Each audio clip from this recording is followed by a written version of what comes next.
Progress Point Passage to Success. Discover your Wizkit, Focus your Aim. Progress Point 2008 में establish किया गया था, जिसका मेन उद्देश्य है कम्पिटिटिव कोचिंग देना। Discover your wizkid and focus your aim. हर बालक के अंदर, हर बच्चे के अंदर एक जन्मजात शक्तियाँ होती हैं, उसके अंदर इंटेलिजेंस होता है, और अगर उसको एम की तरफ फोकस कर दिया जाए तो सफलता उसको जरूर मिलती है। प्रोग्रेस पॉइंट 2009 से ही बहुत सारे सेक्टर्स में, जिसमें कि हम UPSC, medical, engineering, banking, teaching, Delhi police and इसी तरह के बहुत सारे जो एग्ज़ाम्स हैं, कम्पिटिटिव एग्ज़ाम्स, उसमें हम कोचिंग दे रहे हैं। कोचिंग देते देते हमने ये देखा कि बहुत सारे बच्चे इस तरह के आते हैं जो ग्रेजुएशन और पोस्ट ग्रेजुएशन करके कंपटीशन की तैयारी करते हैं, लेकिन उनका बेस जो है बहुत कमज़ोर होता है। जब ये बेस कमज़ोर होता है तो सफलताएं उनको हाथ में नहीं आ पाती हैं। इसी पे हमने रिसर्च करके एक प्रोग्राम डिज़ाइन किया कि आखिर क्यों इनका बेस कमज़ोर होता है। उसको हमने सर्च करने की कोशिश की और उस पे हमने रिसर्च करके यह देखा कि हमने टोटल 90 प्रॉब्लम्स हैं जो स्टूडेंट्स को फेस करनी पड़ती हैं। इस 90 प्रॉब्लम्स की बात करने से पहले मैं एजुकेशन सिस्टम्स की बात करूंगा। भारत में एजुकेशन सिस्टम को हमने 2 भागों में बांटा है।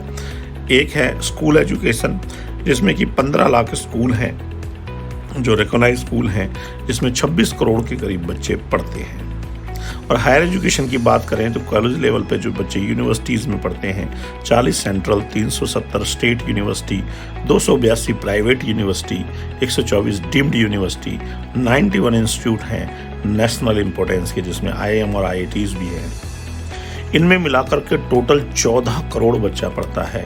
तो 26 करोड़ बच्चा स्कूलिंग, 14 करोड़ बच्चा यूनिवर्सिटी लेवल पर हायर एजुकेशन में पढ़ता है, जिसमें कि 40 करोड़ बच्चा भारत का जो है वो एजुकेशन सिस्टम से किसी न किसी रूप में जुड़ा हुआ है। यह संख्या बहुत बड़ी है और इस संख्या को देखते हुए हर माता पिता अपने बच्चों को पढ़ाते हैं, लेकिन जब ये 90 प्रॉब्लम्स उनको आती हैं तो वो अपना करियर मेकिंग नहीं कर पाते और उनको बहुत सारी समस्याओं का सामना करना पड़ता है। तो हम एक एक करके इन समस्याओं पे बात करेंगे। प्रॉब्लम इन एजुकेशन, जिसको कि 90 प्रॉब्लम का एक स्केल हमने तैयार किया, जिसको हमने 3 भागों में बांटा: home level, school level and personal level. तो हम बात करते हैं सबसे पहले होम लेवल की। होम लेवल की जो प्रॉब्लम्स हैं उसमें सबसे बड़ी प्रॉब्लम है absence of the study management system. जो हमारे पेरेंट्स हैं या हमारे जो स्टूडेंट्स हैं, उनके पास कोई भी स्टडी मैनेजमेंट सिस्टम नहीं है। सबके दिमाग में एक कॉन्सेप्ट बैठा हुआ है कि पहले बच्चे को 10वीं कराएंगे, फिर 12वीं करेगा, फिर ग्रेजुएशन करेगा, फिर पोस्ट ग्रेजुएशन करेगा। बहुत कम पेरेंट्स ये जानते हैं कि 10वीं के बाद भी बहुत सारे करियर ऑप्शंस होते हैं, 12वीं के बाद भी बहुत सारे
जिससे कि बच्चे भी एक एंटरटेनमेंट वाली फीलिंग घरों के अंदर महसूस करते हैं। उनको वो पढ़ाई का एटमॉस्फेयर नहीं मिल पाता, वो कंपटीशन की भावना उनके अंदर जागृत नहीं हो पाती, इसीलिए बच्चे घर पे पढ़ाई नहीं कर पाते, जबकि स्कूल के अलावा सबसे ज़्यादा समय बच्चे घर में बिताते हैं।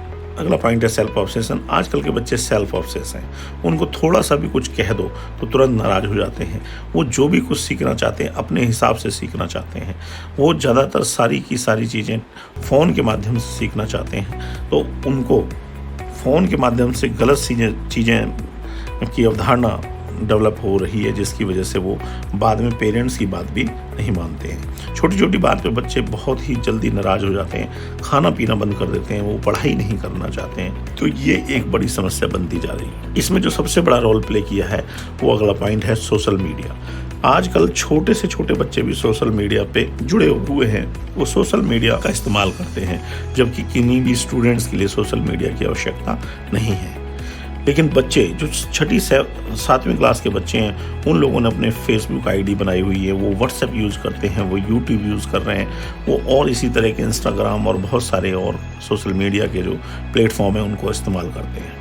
इससे एक बड़ी समस्या ये हो रही है कि बच्चे मैक्सिमम टाइम इस पे वेस्ट करने लग गए हैं, और टाइम वेस्ट करने के साथ साथ ज़्यादातर बच्चे इस पे अपनी सेल्फीज़ और वीडियोज़ ही डालते हैं, जिससे कि सिर्फ और सिर्फ एंटरटेनमेंट तो होता है, लेकिन ना ही नॉलेज गेन होती है, और हम अपने समय को बर्बाद करते रहते हैं। तो बच्चे जो हैं सोशल मीडिया से बहुत ज़्यादा एडिक्ट हो रहे हैं, और पेरेंट्स भी इस बात को गंभीरता से नहीं लेते हैं।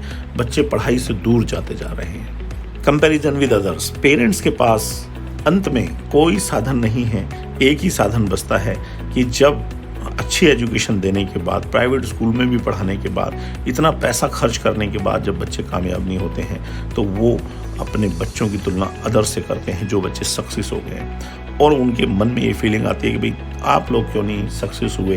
तो ये भी एक बड़ी समस्या है कि बच्चे इस चीज़ को बहुत प्रेशर ले रहे हैं, उनके ऊपर करियर मेकिंग का बहुत बड़ा प्रेशर है। बच्चे पढ़ाई करने के बाद भी ये समझ नहीं पाते कि क्या करना है। ऐसे में बहुत सारे बच्चे डिप्रेशन में चले जाते हैं। बहुत सारे बच्चे, हमारे इंडिया में 12 से 13 हज़ार बच्चा हर साल सुसाइड कर लेता है। तो ये इतना गंभीर मुद्दा है, और पेरेंट्स की भी चिंता जायज़ है। तो इस समस्या से कैसे बचा जाए, ये भी एक बड़ी समस्या बनती जा रही है। अगला पॉइंट है नो सेपरेट स्टडी सिस्टम। कि पेरेंट्स को, बच्चों को ये पता नहीं है कि कैरियर मेकिंग कैसे होगी। वो लोग ये सोचते हैं कि जो स्कूल में बच्चा जा रहा है वहीं पे कैरियर मेकिंग होगी, लेकिन ऐसा नहीं होता है। जो हम डिग्री ले रहे हैं, जो हम पढ़ाई कर रहे हैं, ये हमारी एलिजिबिलिटी तो बनाती है, लेकिन हमारे को नौकरी नहीं दिलाती है। क्योंकि अगर 10वीं या 12वीं किसी बच्चे को डॉक्टर बनना है, तो उसको 12वीं उसने पास की किसी रिकॉग्नाइज बोर्ड से, उसने डॉक्टर बनना है तो उसने PCB पढ़ लिया, बायो उसने पढ़ी, तो वो बच्चा एलिजिबल हुआ। लेकिन उसको डॉक्टर बनने के लिए नीट का एग्ज़ाम क्वालिफाई करना पड़ेगा। तो वो एक सेपरेट सिस्टम रख के चलना चाहिए। हमें तैयारी के लिए भी बच्चे को उस तरीके से तैयार करना होगा। अगर हम उसको जॉब में ले जाना चाहते हैं तो उसको कंपटीशन की भी तैयारी साथ साथ करनी पड़ेगी। अगर हम उसको जॉब में नहीं लाना चाहते हैं तो उसको हमको बिजनेस भी सिखाना पड़ेगा। बिजनेस के वो सारे पॉइंट्स उसको सिखाने पड़ेंगे, जिससे कि उनके अंदर कॉन्फिडेंस डेवलप हो। अगला पॉइंट है इकोनॉमिक कंडीशन। इकोनॉमिक कंडीशन से भी बहुत सारे पेरेंट्स तुलना करते हैं। बहुत सारे पेरेंट्स जिनकी आर्थिक कंडीशन अच्छी नहीं है, वो बच्चों को उनके अंदर कैलिबर होने के बावजूद भी उनको आगे नहीं पढ़ाते हैं, और जल्द ही उनकी पढ़ाई छुड़ा करके उनको काम पे लगा देते हैं। इसी तरीके से बहुत सारे पेरेंट्स ऐसे हैं जिनके पास पैसे की कमी नहीं है, जिनकी आर्थिक स्थिति अच्छी होती है, वो भी बच्चों के करियर के ऊपर ध्यान नहीं देते हैं। एजुकेशन हमारे को बिजनेस या हमारे को नौकरी से ज़्यादा हमें जीना सिखाती है, हमें एक सिस्टम में ढलना सिखाती है। तो इकोनॉमिक कंडीशंस को आड़े नहीं आना चाहिए। और आजकल बहुत सारे ऐसे एग्जाम्पल हैं जहाँ बहुत गरीब परिवार से बच्चे IAS, IPS, डॉक्टर, इंजीनियर बन रहे हैं। तो ये बहुत सारी समस्याएं जो घर के लेवल से बच्चों के अंदर आ रही हैं। अगली जो समस्या है वो स्कूल लेवल से बच्चों के अंदर आ रही हैं, जो कि बहुत ही गंभीर हैं। इसमें सबसे बड़ी समस्या है school focus only curriculum. School केवल करियर पे नहीं, वो अपने करिकुलम को कंप्लीट कराने पर फोकस करता है, और स्कूल का काम है बच्चे जिस भी क्लास में हैं उसका सिलेबस कंप्लीट कराया जाए।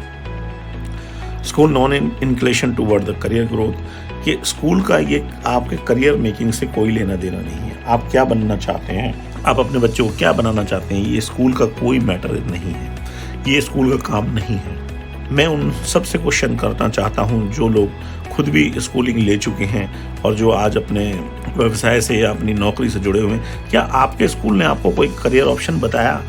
नहीं बताया, क्योंकि ये इस तरह का सिस्टम स्कूल के पास है ही नहीं। करियर अडॉप्टेशन कराना माँ बाप का काम है, बच्चे का खुद का काम है। अगला जो पॉइंट है वो है मार्क्स ओरिएंटेड अप्रोच। स्कूलों में आजकल एक दौड़ शामिल हो चुकी है जिसमें कि सभी पेरेंट्स भी उसमें हिस्सा ले रहे हैं कि मार्क्स ओरिएंटेड अप्रोच। हर माँ बाप उस स्कूल में बच्चे का एडमिशन कराना चाहते हैं जहाँ पर 90% नंबर आ रहे हैं, जहाँ पे 70 या 60 या 50 आ रहे हैं, वहाँ पे पेरेंट्स नहीं जाना चाहता है। हर बच्चा मार्क्स की रेस में शामिल हो चुका है।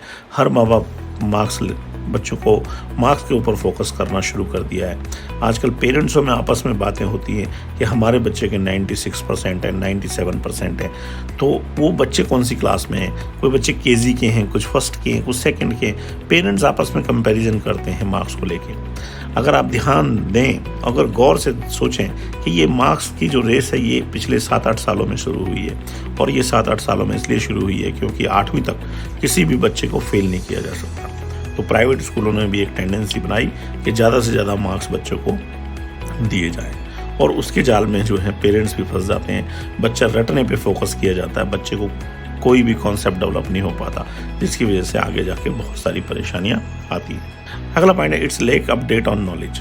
जो भी किताबों के द्वारा हमें नॉलेज दी जाती है वो अपडेटेड नॉलेज नहीं होती। उसे अपडेट कराने की जिम्मेदारी टीचर की होती है। और एक टीचर की अगर मैं बात करूं तो एक टीचर में बहुत सारे गुण होते हैं, लेकिन अगर मैं एक गुण अगर पूछूं जो सबसे इम्पोर्टेंट है वो है जो टीचर अपडेट करके पढ़ाता हो। और अपडेट करके वही टीचर पढ़ा सकता है जो अपने सब्जेक्ट का मास्टर है, जिसको अपने सब्जेक्ट का पूर्ण ज्ञान है, वही अपडेट करके पढ़ा सकता है। लेकिन बड़ी विडंबना ये है कि चाहे प्राइवेट स्कूल हो चाहे सरकारी स्कूल हो, हमारे टीचर्स बच्चों को अपडेट करके नहीं पढ़ाते हैं। बच्चों को हम अपने दैनिक जीवन से इन सब्जेक्टों को जोड़ के नहीं पढ़ाते हैं, जिसकी वजह से बच्चों के अंदर एक डर पैदा हो जाता है, लेकिन वो सब्जेक्ट को समझ नहीं पाते हैं। अगर हम उनको अपडेट करके पढ़ाएं तो बच्चों को एक कॉन्फिडेंस डेवलप हो। मैं आपको एक एग्जांपल देता हूं कि मान लीजिए किसी बच्चे ने 12वीं क्लास पास की और कॉमर्स का बच्चा है, लेकिन आप उसे 2 लाख रुपए दीजिए कि जाके बैंक में जमा कराने हैं, तो वो बच्चा उसको करा नहीं पाएगा, क्योंकि वो प्रैक्टिकल नॉलेज नहीं जानता। उसको कॉन्फिडेंस डेवलप नहीं हुआ। उसने वो चीज़ें किताबों में पढ़ी हैं और उसको रट के उसने एग्ज़ाम में लिख दिया और अच्छे नंबर ले लिए। तो हमारे को अपडेट करके पढ़ाना बच्चों को ज़रूरी है। अगला पॉइंट है absence of the well qualified teacher. देखिए, ये मेरा कहना प्राइवेट स्कूलों के लिए है। सरकारी स्कूलों में तो क्वालिफाइड टीचर होते हैं। अगर सरकारी स्कूल में पीजीटी टीचर किसी को बनना है, पीजीटी फिजिक्स, तो उसके लिए ये आवश्यक है कि पीजीटी फिजिक्स बनने के लिए उसको ग्रेजुएशन में बीएससी फिजिक्स होना चाहिए, उसके बाद एमएससी फिजिक्स होना चाहिए, फिर उसने बीएड भी कंपलसरी किया होना चाहिए, फिर एक एंट्रेंस एग्ज़ाम उसने क्वालिफाई किया हो जिसमें कि उसने क्वालिफाई करके वो टीचर बनता है। लेकिन इसी के साथ में प्राइवेट टीचर की अगर हम बात करें, प्राइवेट स्कूलों की बात करें, तो वहाँ पे ऐसी कोई प्रक्रिया होती ही नहीं है। वहाँ पर ऐसी कोई भी सिस्टम नहीं है कि कोई भी एंट्रेंस एग्ज़ाम नहीं है, कोई भी इस तरह का सिस्टम नहीं है। बहुत सारे स्कूलों में, जिसमें कि मैं एक कैटेगरी में उन स्कूलों को रखता हूँ जिसमें GD Goenka, DPS, Bagrodia, Cambridge school, heritage school, ये सारे स्कूल जो है एक कैटेगरी में आते हैं। फिर बी में होते हैं सी और डी कैटेगरी में वो स्कूल हैं जो गली कूचों में खुले होते हैं। तो मैं वहाँ की अगर मैं बात करूँ तो प्राइवेट स्कूलों में वेल क्वालिफाइड टीचर नहीं होते हैं। और इस बात को आप मेरी इस बात से तुलना कर सकते हैं कि जो बड़े जितने भी एग्ज़ाम हैं, सिविल सर्विस का एग्ज़ाम है, इंजीनियरिंग का एग्ज़ाम है, मेडिकल का एग्ज़ाम है, उसमें जो क्वालिफाइड करने वाले बच्चे हैं वो ज़्यादातर सरकारी स्कूलों के होते हैं। क्योंकि प्राइवेट स्कूलों में एक सबसे बड़ी बात ये देखी गई है कि जो बच्चे हैं 1ली से 5वीं तक जो बच्चे पढ़ते हैं उनका ग्रोथ चार्ट अपवर्ड होता है, यानी कि उनकी ग्रोथ होती है। लेकिन 6ठी से 12वीं तक जो ग्रोथ चार्ट है उनका डाउनवर्ड होता है। यानी कि जब कॉन्सेप्ट डेवलपमेंट की बात आती है 6ठी क्लास से लेकर 12वीं क्लास की, तो प्राइवेट स्कूलों के बच्चों का कॉन्सेप्ट डेवलप नहीं हो पाता, क्योंकि बहुत वेल क्वालिफाइड टीचर उनको नहीं पढ़ाते हैं। आगे की जो बात है वो है unable to differentiate between the traditional and professional study. माँ बाप टोटली स्कूल पर डिपेंड हैं, फीस देते हैं, वो सोचते हैं स्कूल ये बात बताएगा। स्कूल ये बात नहीं बताता कि जो हम पढ़ाई कर रहे हैं ये ट्रेडिशनल मेथड है, हमें जो भी अपना करियर अडॉप्ट करना है वो प्रोफेशनल स्टडीज़ हैं, तो हमें इसमें डिफरेंट करना पड़ेगा। स्कूल को ये डिफरेंट करना चाहिए कि ये आप जो पढ़ाई कर रहे हैं 6ठी 7वीं 8वीं 10वीं 12वीं ग्रेजुएशन, ये आप एक ट्रेडिशनल मेथड है जो कि एलिजिबिलिटी के लिए कर रहे हैं। आप जिस चीज़ में भी अपना प्रोफेशन या अपना करियर अडॉप्टेशन करना चाहते हैं उसके लिए आपको बेसिकली अलग से पढ़ाई करनी होगी, एक कंपटीशन फाइट करना होगा, या आपको बिजनेस में जाना है तो उसके स्किल्स आपको सीखने पड़ेंगे। स्कूल ये बात नहीं सिखाता। अगला पॉइंट है school don't have solutions of the psychological approach for career building. School psychological approach का इस्तेमाल नहीं करता कि बच्चे के अंदर किस तरह का टैलेंट है, बच्चे की सोच कैसी है, बच्चा किस तरीके की सोच का है, बच्चा किस चीज़ में आगे बढ़ सकता है, ये सारी चीज़ों पे कैलकुलेशन स्कूल नहीं करता है। साइकोलॉजिकल अप्रोच को हमारे यहाँ इस्तेमाल नहीं किया जाता। देखिए, जो ब्रिटिश गवर्नमेंट ने ये मॉडर्न एजुकेशन सिस्टम बनाया था, ब्रिटिश गवर्नमेंट ने अपने वहाँ के एजुकेशन सिस्टम को हर 3 साल में डेवलपमेंट करता है, उसको चेंज करता है, लेकिन हम उसी चीज़ को ब्रिटिश गवर्नमेंट की देन है ये मॉडर्न एजुकेशन सिस्टम, और हम इसको अभी तक 2 ही बार चेंज कर पाए हैं, जिसमें कि हम सिलेबस को चेंज भी नहीं करते हैं। इसीलिए हमारे यहाँ बेरोजगारी जो है वो इतनी बढ़ती जा रही है, हम सही तरह की शिक्षा नहीं दे पा रहे हैं। अगला पॉइंट है the school does not cater the student individual differences. एक क्लास में 3 कैटेगरी के बच्चे होते हैं, जिसमें 12 से 15% बच्चे इंटेलिजेंट होते हैं और 70 से 75% बच्चे जो हैं वो एवरेज होते हैं और 12-15% बच्चे जो हैं वो डल होते हैं। इन 3 कैटेगरी के ही बच्चे होते हैं, लेकिन स्कूल का टीचर, चाहे वो गवर्नमेंट टीचर हो चाहे वो प्राइवेट टीचर हो, कोई भी इंडिविजुअल डिफरेंसेस को ध्यान में रख के नहीं पढ़ाता। हो सकता है कि मेरा बच्चा या आपका बच्चा एवरेज बच्चा हो या डल बच्चा हो, तो वो 6 क्लास से 12 तक डल ही रहेगा। आपने देखा होगा कि क्लास में जो बच्चा फर्स्ट आता है 6 में, वही 7th में फर्स्ट आता है, वही 8th में फर्स्ट आता है, वही बच्चा फर्स्ट आता रहता है, क्योंकि इंडिविजुअल डिफरेंसेस होने के बावजूद भी हम उनको उस हिसाब से नहीं पढ़ाते कि हमें जो डल बच्चा है उसके ऊपर ज़्यादा फोकस करना पड़ेगा ताकि वो एवरेज कैटेगरी में आए, और एवरेज वाले को हमें और फोकस करना पड़ेगा कि वो इंटेलिजेंट बने। लेकिन कोई भी टीचर इन बातों का ध्यान नहीं रखता, स्कूल इस बात पे फोकस नहीं करता। Lack of good and competitive atmosphere. School के अंदर कंपटीशन की भावना बच्चों के अंदर जगानी चाहिए, उनको बताना चाहिए कि किस तरीके से आपको कंपटीशन आगे फाइट करके आगे पहुंचना है, लेकिन स्कूल इसको फुल्ली तरीके से नहीं बता पाता, जिससे कि बच्चों को कन्फ्यूजन क्रिएट होता रहता है। अगला है lack of the conceptual and factual learning approach. School बच्चों को ये डेवलप नहीं कर पाता कि कंसेप्चुअल अप्रोच क्या है और फैक्चुअल अप्रोच क्या है। तो ये चीज़ें ना आने की वजह से बच्चों के साथ बहुत बड़ी दिक्कत होती है। बच्चा रटने वाली जो पद्धति है उसको अपना लेते हैं। बच्चा एग्जाम के टाइम में पढ़ता है और पास होने के बाद उन सारी चीज़ों को भूल जाता है। उनको कंसेप्चुअल डेवलपमेंट नहीं कराई जाती, उनको फैक्चुअल लर्निंग अप्रोच नहीं बताई जाती, जो कि किसी भी कॉम्पिटिशन्स के लिए बेसिक्स होती है। तो ये चीज़ें बच्चा बहुत लेट जाके सीख पाते हैं। यही कारण है कि बच्चे जब वो मास्टर करके कंपटीशन की कोचिंग लेने जाते हैं तब वो जा कर के ये चीज़ें सीखते हैं, तो उनको कुछ समय लगता है इनको अडॉप्ट करने में और सीखने में, जिसमें कि उनका टाइम वेस्ट होता है और कई बार बच्चे ओवर एज हो जाते हैं और वो कंपटीशन नहीं निकाल पाते हैं। अगला पॉइंट है school never concern about the student development. हम अपने बच्चों को 17 से 18 साल, जो 20 साल का बच्चा है 22 साल का बच्चा है, उसमें से 16 से 17 साल हम बच्चों को एजुकेशन लेने के लिए स्कूल में भेजते हैं। उन 16-17 सालों में भी बच्चे के अंदर हमने रिसर्च करके ऐसा पाया है कि 13 स्किल्स हैं जो स्टूडेंट्स के स्किल्स हैं जो बच्चे के अंदर डेवलप होनी चाहिए। स्कूल केवल 2 स्किल्स पे ध्यान देता है, reading skills and writing skills, और बाकी के जो 11 स्किल्स हैं वो बच्चों में डेवलप नहीं हो पाते। ऐसी एजुकेशन का क्या फ़ायदा है कि हमारे बच्चे जो स्किल्स उनसे डेवलप होने हैं वो डेवलप नहीं हो पाते, जिसकी वजह से बच्चों को कॉन्फिडेंस डेवलप नहीं हो पाता। अगला है school never concern about the student personal problems and behaviour. School बच्चों की पर्सनल प्रॉब्लम्स पे, उसके बिहेवियर पे ध्यान नहीं देता। हर बच्चे की अपनी अपनी समस्याएं होती हैं। ख़ास तौर से जो बच्चा जब पैदा होता है और 20 साल की एज तक वो कई कैटेगरियों से होकर गुजरता है। जब बच्चा 1-1.5 साल का होता है उसे इन्फेंट एज बोलते हैं, और जब बच्चा 2 से 6 साल 7 साल 8 साल तक का होता है तो उसे चाइल्डहुड एज बोलते हैं। तो बच्चा धीरे धीरे चीज़ों को सीखना शुरू करता है और बच्चा आगे बढ़ता है। लेकिन 8 साल से लेकर के और 12-13 साल तक का बच्चा टीन एज में होता है। बच्चे के साथ बहुत सारे कॉम्प्लेक्शंस आते हैं, बच्चा बहुत सारी चीज़ों को जानना चाहता है, तो वहाँ पर एक आपस में ट्यूनिंग हो पाना बहुत ज़रूरी है। लेकिन जो सबसे डेंजरस एज मानी गई है स्टूडेंट्स के लिए, वो मानी जाती है 13-14 साल से लेकर के और 20 साल तक की एज, जिसको कि हम एडोलसेंस बोलते हैं, किशोर अवस्था। किशोर अवस्था एक ऐसी अवस्था है जहाँ बच्चे डेवलप होते हैं, उन फिजिकली भी डेवलप होते हैं, मेंटली भी डेवलप होते हैं और उनके इमोशंस भी डेवलप हो जाते हैं। बच्चों के अंदर कुछ इस तरह के हार्मोन्स सीक्रेट्स करते हैं जिसकी वजह से बच्चे मैच्योरिटी की तरफ बढ़ते हैं। ऐसे में जब बच्चे मैच्योर होते हैं तो हमारे समाज में ऐसे बच्चों को थोड़ा साइड कर दिया जाता है, जबकि ऐसे समय में ही बच्चों को सबसे ज़्यादा आवश्यकता होती है अपने पेरेंट्स से बॉन्डिंग बनाने की या टीचर से बॉन्डिंग बनाने की। स्कूल इस शिक्षा को दे सकता है, ये समझा सकता है, लेकिन यहाँ पे इन बच्चों को इस तरह की शिक्षा नहीं दी जाती, जिससे कि बच्चे बहुत पजल हो जाते हैं। बच्चे बड़े हो रहे होते हैं, उनके हार्मोन्स एक्टिवेट हो जाते हैं, जिससे की वजह से बच्चे मैच्योर होते हैं, बच्चों के अंदर सेक्सुअल एक्टिवेशन हो जाता है, जिसकी वजह से बच्चों के अंदर इस तरह की फीलिंग आती है कि वो बॉन्डिंग बनाना चाहते हैं। बच्चे पेरेंट्स के साथ बॉन्डिंग नहीं बना पाते, स्कूल में टीचर के साथ बॉन्डिंग नहीं बना पाते, तो उन चीज़ों से बॉन्डिंग बनाते हैं जिसमें उनका इंटरेस्ट होता है। बहुत सारे बच्चे सोशल मीडिया पे सेलिब्रिटीज़ से बॉन्डिंग बना रहे हैं, बहुत सारे इस तरह के लोग हैं उनसे, बहुत सारे बच्चे फैशन से आजकल बॉन्डिंग बना रहे हैं। उनके लिए कोई आदर्श नहीं है, उनके पेरेंट्स आदर्श नहीं है, महापुरुष उनके लिए आदर्श नहीं है। तो ऐसे में बच्चा बॉन्डिंग तो बनाएगा ही, वो नेचुरल है, क्योंकि उसके साथ इस तरह की चीज़ें हो रही हैं।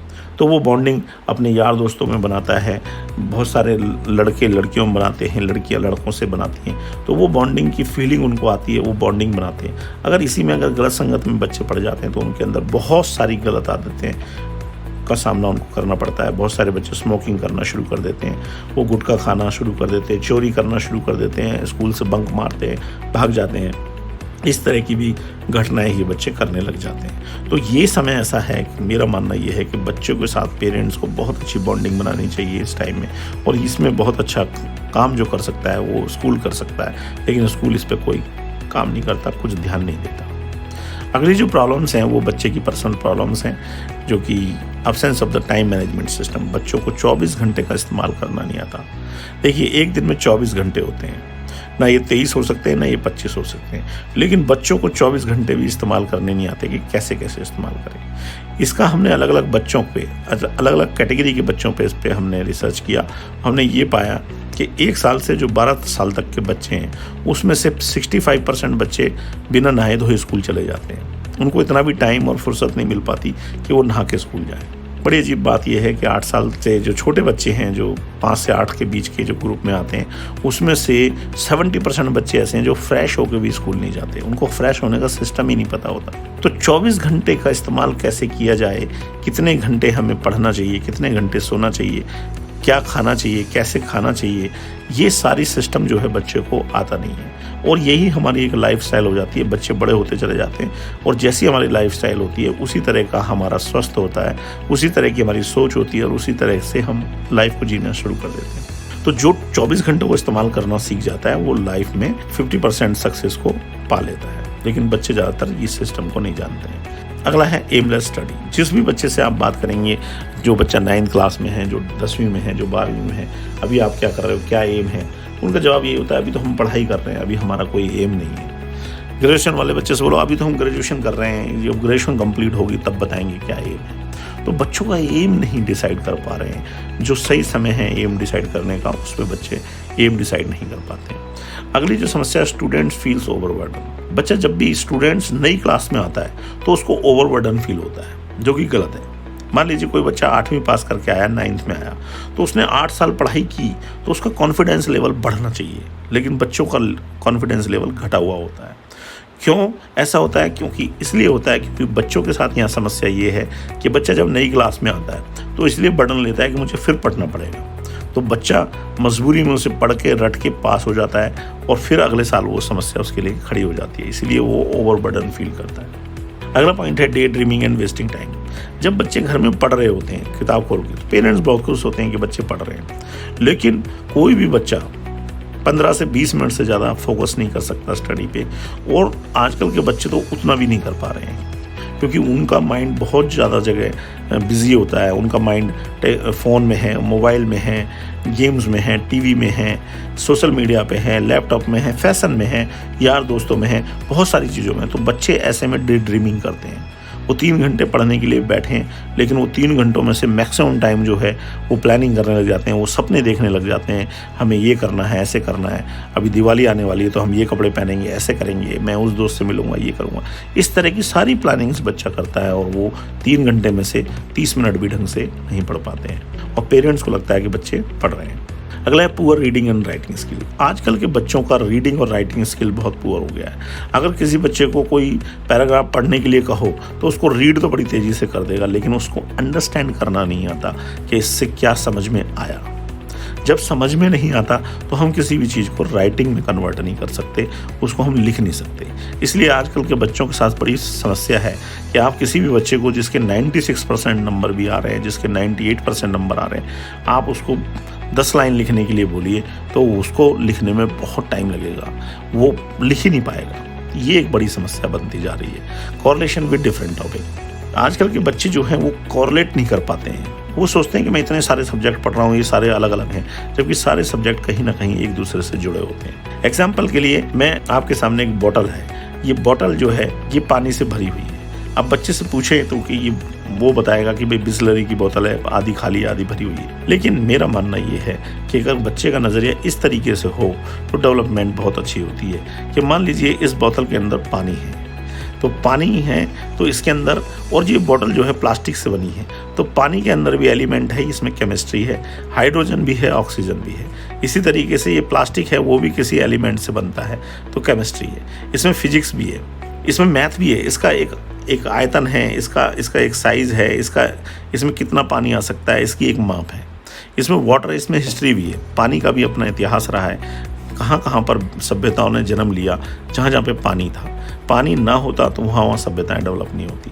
और प्लास्टिक का भी डिस्ट्रीब्यूशन और वाटर का भी डिस्ट्रीब्यूशन। जब हम डिस्ट्रीब्यूशन की बात करते हैं तो ये ज्योग्राफी है। जब हम उसी पानी को जब हम किसी को सर्व करते हैं तो सोशोलॉजी है। तो सारे के सारे सब्जेक्ट जो हैं एक एक एलिमेंट में होता है, लेकिन बच्चे को कोरिलेट करना नहीं आता, बच्चा उन चीज़ों से डरता रहता है। ये एक बड़ी समस्या बनती जा रही है। अगला पॉइंट है लैंग्वेज एंड वेकअप प्रॉब्लम। आजकल एक बात ये देखी गई है, हमने भी रिसर्च किया तो ये पाया कि 42-43% पेरेंट्स ऐसे हैं जो बच्चों को पहली से 5वीं क्लास तक तो वो प्राइवेट स्कूल में पढ़ाना चाहते हैं और 6ठी से उनको फिर सरकारी स्कूल में डाल देते हैं। उनके दिमाग में एक कॉन्सेप्ट ये बैठा हुआ है कि बच्चे अगर पहली से 5वीं तक पढ़ेंगे तो उनका बेस मजबूत हो जाएगा।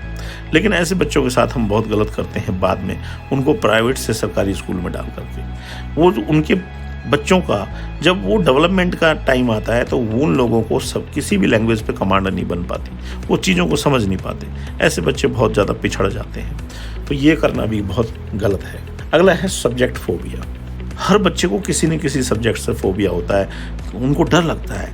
या तो बहुत सारे बच्चे मैथ से डरते हैं, कुछ केमिस्ट्री से डरते हैं, कुछ बायो से डरते हैं, कुछ फिजिक्स से डरते हैं, बहुत सारे बच्चे हिंदी और इंग्लिश से भी डरते हैं। तो ये फोबिया किस लिए बना? ये फोबिया इसलिए बना क्योंकि उनको जब बेसिक कॉन्सेप्ट क्लियर कराने थे तो उनको उस तरह का टीचर नहीं मिला, उनको उस टेक्निक से नहीं पढ़ाया गया जिससे कि वो चीज़ समझ में आ जाए। जब बच्चों को कोई चीज़ समझ में नहीं आती और वो क्लास दर क्लास आगे बढ़ता जाता है तो वो टीचर के ढंग से ना समझाने की वजह से वो चीज़ें बच्चों को समझ में नहीं आती और वो धीरे धीरे करके वो एक बड़ा फोबिया बन जाता है।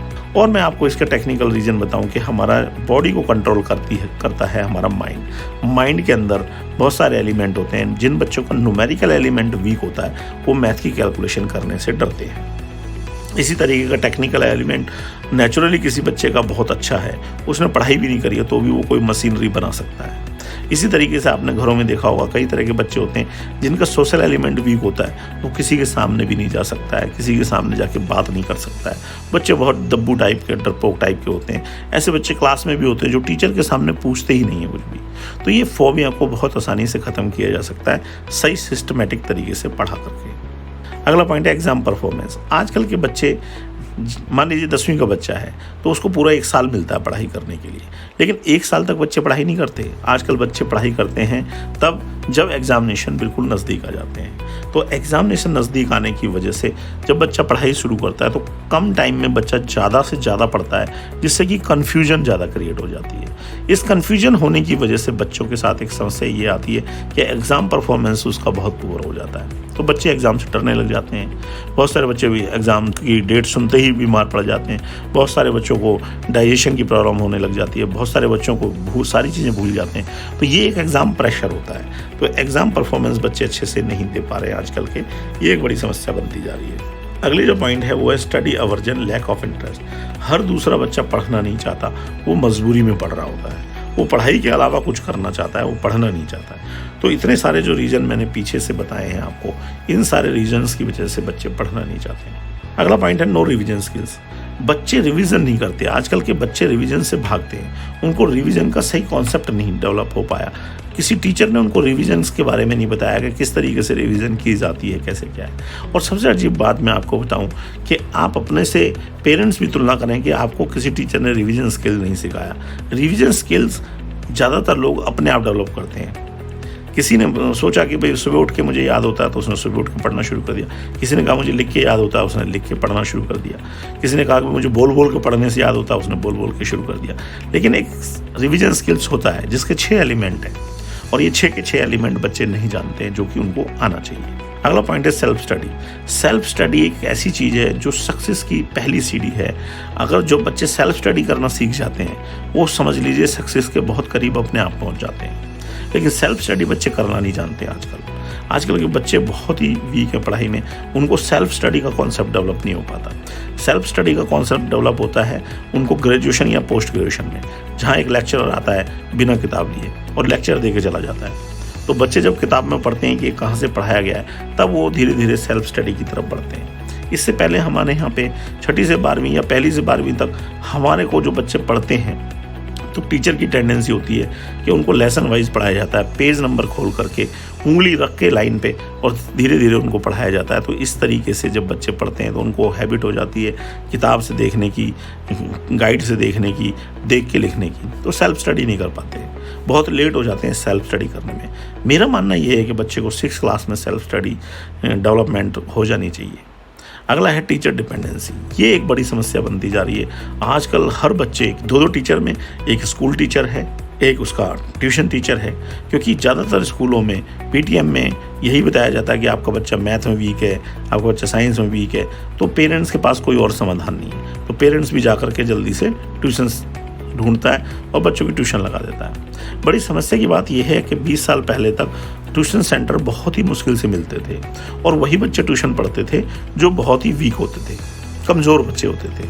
और ज़्यादातर ट्यूशन 10वीं और 12वीं क्लास में बच्चे पढ़ते थे। साइंस सब्जेक्टों के लिए पढ़ाया जाता था।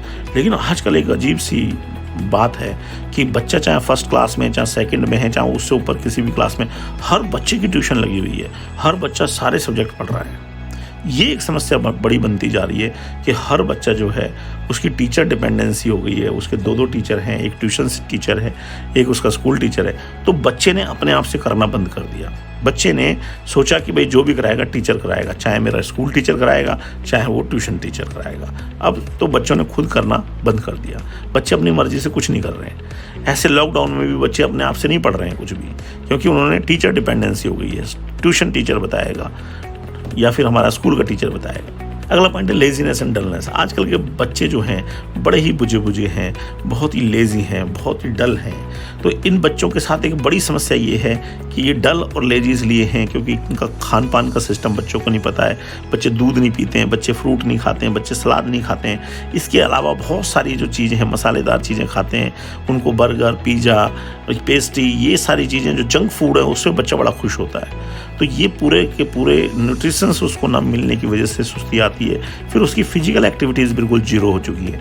बच्चे पड़े पड़े फ़ोन देखते रहते हैं। उनको लेटे लेटे उनको लैपटॉप और टीवी देखने की आदत हो गई है। वो हिलने ही नहीं चाहते हैं। बच्चों का माइंड इतनी ज़्यादा बिजी हो गया है इन सारी चीज़ों में कि आप उनको कोई और काम भी कहेंगे करने के लिए, उसको भी अच्छे से नहीं करेंगे। और बहुत ही मजबूरी से बच्चे जो हैं इस तरीके के रहे हैं, तो बच्चे बहुत ही लेज़ी और डल होते जा रहे हैं। ये बहुत सारी समस्याएं हैं। ये 90 प्रॉब्लम्स का स्केल्स हमने तैयार किया है, जिसको हमने 3 भागों में बांटा है। तो ये समस्याएं हर बच्चे के साथ हैं। इन समस्याओं के समाधान के लिए हमने रिसर्च करके इस 90 प्रॉब्लम्स का हमने समाधान भी बनाया है, जो कि हर बच्चे के लिए ज़रूरी है। तो ये थी प्रॉब्लम्स।